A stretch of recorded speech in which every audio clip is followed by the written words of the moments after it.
Let's kick on. ATP Interim, Stockholm Open, Sweden. The men. We're going to start with your outright picks. And we've got Riley Opelka to win outright at 11. Yeah, so that's a bit of a bummer, actually, because he lost in the first round very unexpectedly there. All right, well, let's move on then. Just to go in. Let's move on then. Mikael Ymer to win outright at 34. Is he still in? He is still in. He hasn't played yet. So at least we haven't lost him. So yeah, just a little bit of background on this tournament. This is the oldest tournament at its level, ATP 250 indoors on the entire calendar. It's very prestigious. It's been partaken in by many of the legends of the game, like John McEnroe, Björn Borg, Arthur Ashe, Rod Laver, Boris Becker, Ivan Lendl, Roger Federer, just to name a few. It's been played since '69, and it's played indoors, pretty quick court there. And just the tournament itself, the first 4 seeds, they each have a bye, so they only have to play one match to get to the quarterfinal. And this brings us to Mikael Ymer. He has been electric over the last few months, really. He's gone from being a bit of a pusher, so to speak, just getting the ball back into play, into developing into an all-court player. He's made 6 Challenger finals this year, won 4 titles, and also notably qualified to Roland Garros and make the second round there. And he's just an incredible athlete. First and foremost, he's incredibly a bit Djokovic-esque in how tough he is to hit through. He has a very, very stern backhand. And yeah, right now he's in fantastic form. He's won back-to-back indoors titles in France, beating very well-established opponents like Jo-Wilfried Tsonga at home, who was on a great surge himself there. And looking at the draw here, he's been drawn in the top half of the draw, and the big seeds in the top half are Fabio Fognini and Denis Shapovalov.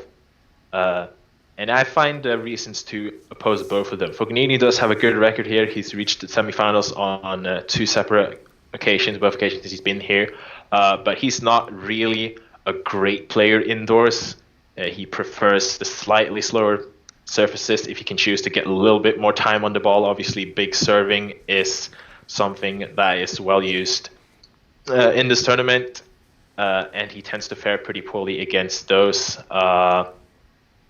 Obviously, his path got a lot easier there, but I really like Ymer, mostly because of the price. I think that many haven't really caught up to how good he is right now. I would say he's close to a top 50 player on current form. He always raises his level at home.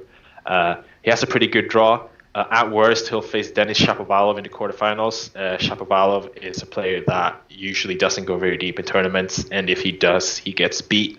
He's 0-7 in semifinals, for example. So it's a very nice draw for Ymer at a big price. I think he'll get at least to the semifinals. Hopefully Fognini gets upset, but I think he has a very good chance. He's displayed great play here before, notably beating Fernando Verdasco a couple of years ago as a huge underdog. So at the prices, he has everything it takes to go deep here. Okay, with your next selection, would I be right? He's going to be in the bottom half of the draw. It's Filip Krajinovic, and outright at 15.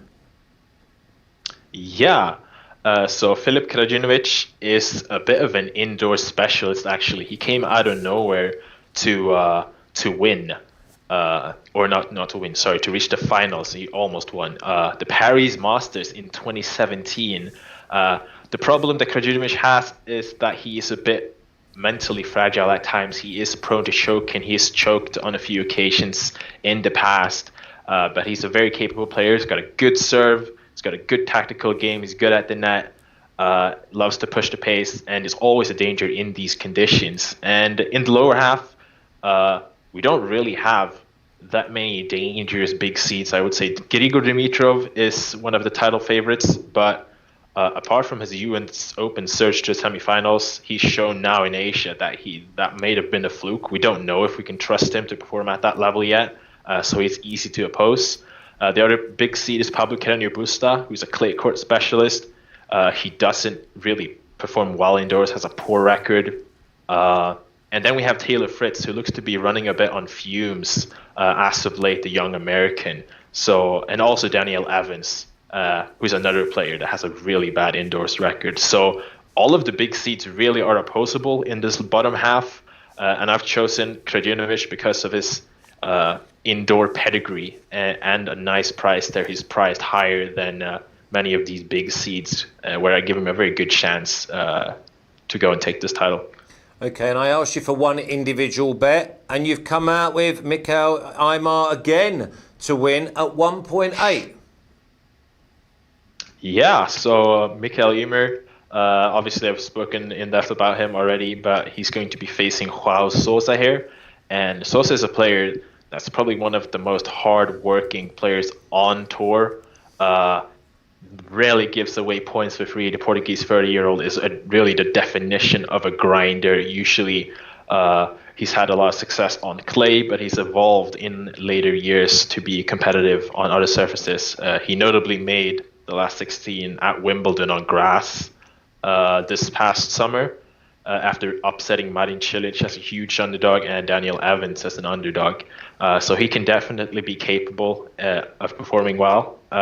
He's been in great form over the last few months, made indoors semifinal in St. Petersburg, but he's dropped off a little bit since. And when it comes down to it, he's just a pretty limited player. Mikael Ymer is the player that I expect to be more talented than him.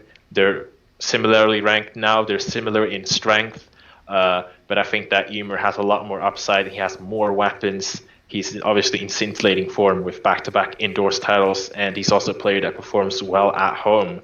So I just think that him just being made the marginal favorite here is a bit wrong. I think he should be the significant favorite on current form against Sousa with no real pronounced weapons. So I bet him to win here.